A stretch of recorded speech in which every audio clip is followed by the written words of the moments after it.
After the dust of World War II settled, a new line was drawn across the map, splitting Korea in two at the 38th parallel. This wasn't just a line on paper, it was the start of two very different paths. In the north, the Soviet Union's influence took hold. While the south fell under American administration, this division wasn't meant to be permanent. But history, as we know, often has other plans.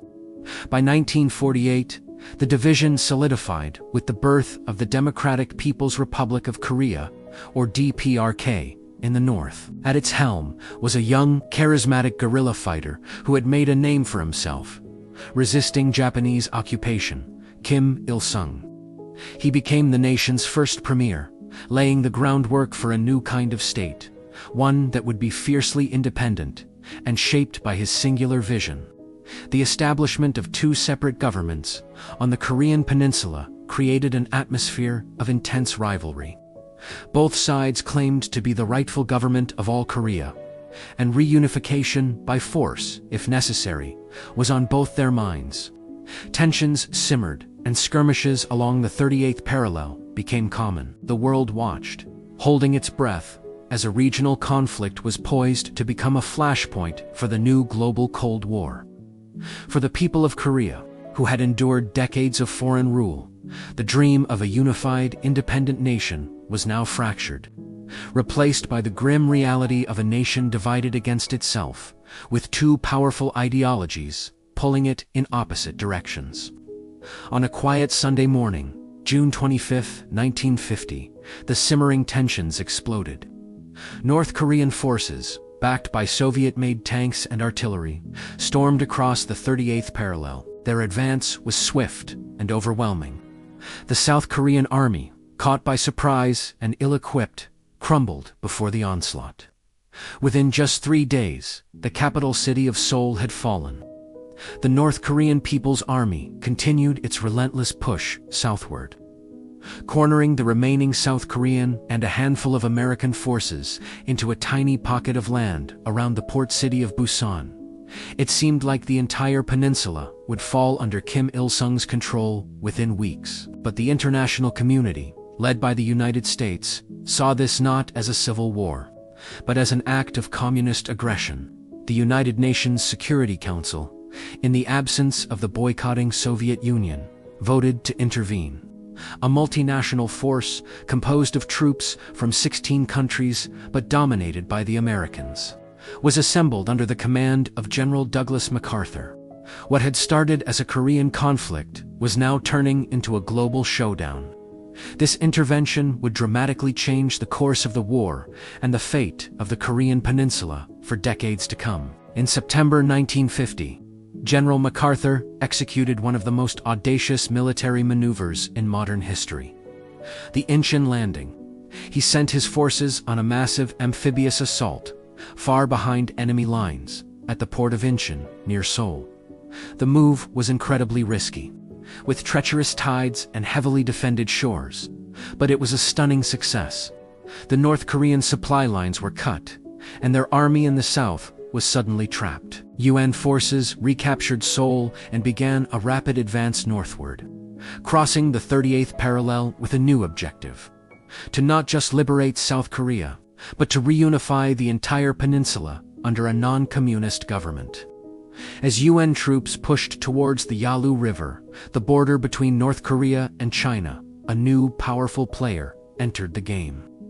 China's leader, Mao Zedong, had been watching the war with growing alarm. He saw the American presence on his border as a direct threat to his own newly established communist state. He issued stark warnings, which were largely dismissed by MacArthur. In late October 1950, those warnings turned into action. Hundreds of thousands of Chinese People's Volunteers flooded across the Yalu River, launching massive surprise attacks. The UN forces, overextended and unprepared for the sheer number of Chinese troops, were sent into a desperate, brutal retreat, one of the longest in American military history. The war devolved into a vicious seesaw battle.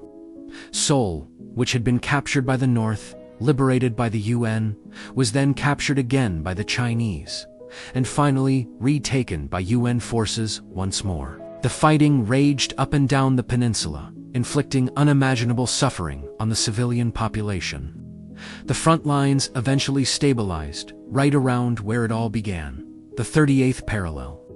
Both sides dug in, creating a landscape of trenches, bunkers, and barbed wire reminiscent of World War I. The initial war of movement was over, replaced by a brutal war of attrition. For the next 2 years, the fighting would be a bloody stalemate, with soldiers battling for inches of terrain in hills that were given grim names like Pork Chop Hill and Heartbreak Ridge. Peace talks began in 1951, but dragged on for 2 long, frustrating years. The main sticking point was the repatriation of prisoners of war. Meanwhile, the fighting and dying continued. Finally, after the death of Soviet leader Joseph Stalin and a change in leadership in the United States, an agreement was reached. On July 27, 1953, an armistice was signed. It was not a peace treaty, it was merely a ceasefire. The agreement established the Demilitarized Zone, or DMZ, a 2.5-mile wide, 150-mile-long buffer that snakes across the peninsula, effectively cementing the division of Korea. The war had ended, but peace had not been won. Millions had lost their lives, and the peninsula was left in ruins, more divided and more heavily armed than ever before. In the aftermath of the devastating Korean War, North Korea was a wasteland. Cities were flattened, and the economy was shattered. From these ashes, Kim Il-sung began to rebuild his nation based on a powerful new ideology. Jukki, often translated as self-reliance. Jukki is a uniquely Korean brand of communism that emphasizes political independence, economic self-sufficiency, and military It became the guiding principle for every aspect of North Korean life.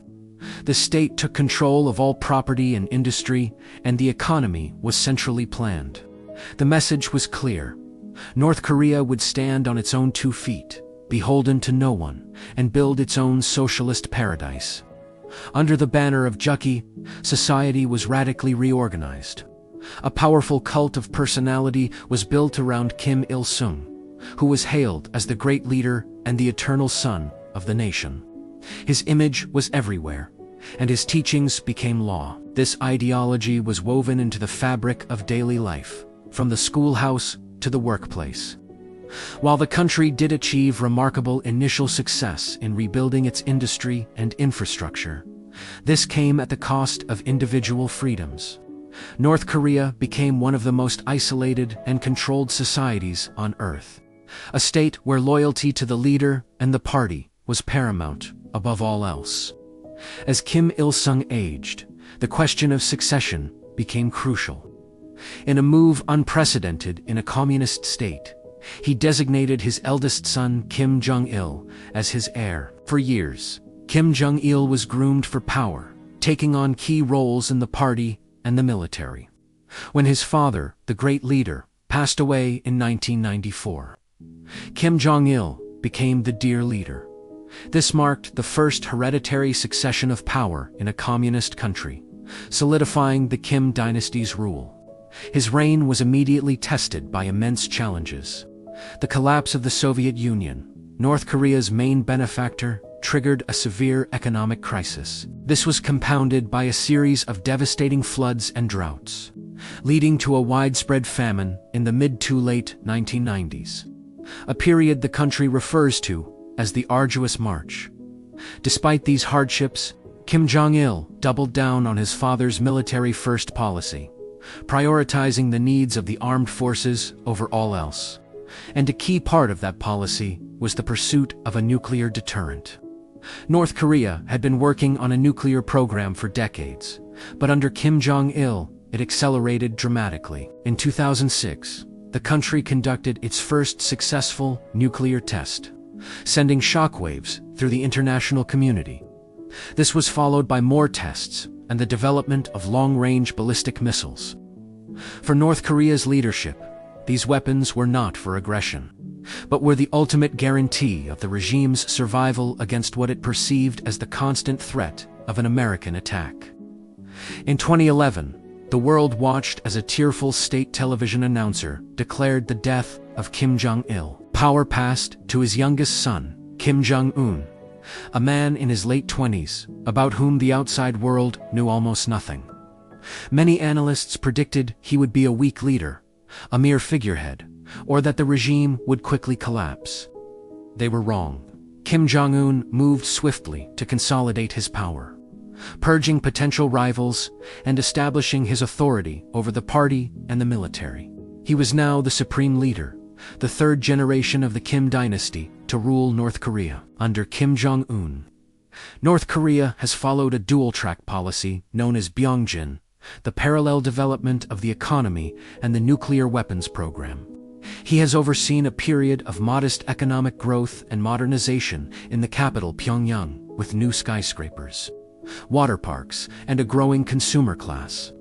At the same time, he has aggressively accelerated the country's nuclear and missile development, conducting more tests in his first few years than his father and grandfather combined. He has engaged in unprecedented diplomacy, meeting with South Korean and American presidents, but has also overseen the development of weapons capable of striking the United States mainland. Today, North Korea remains a land of contradictions, a nation seeking both economic prosperity and nuclear security, its future as uncertain and captivating as its past. Thank you for watching, and if you found this journey through history interesting, please like and subscribe for more deep dives into the stories that shape our world.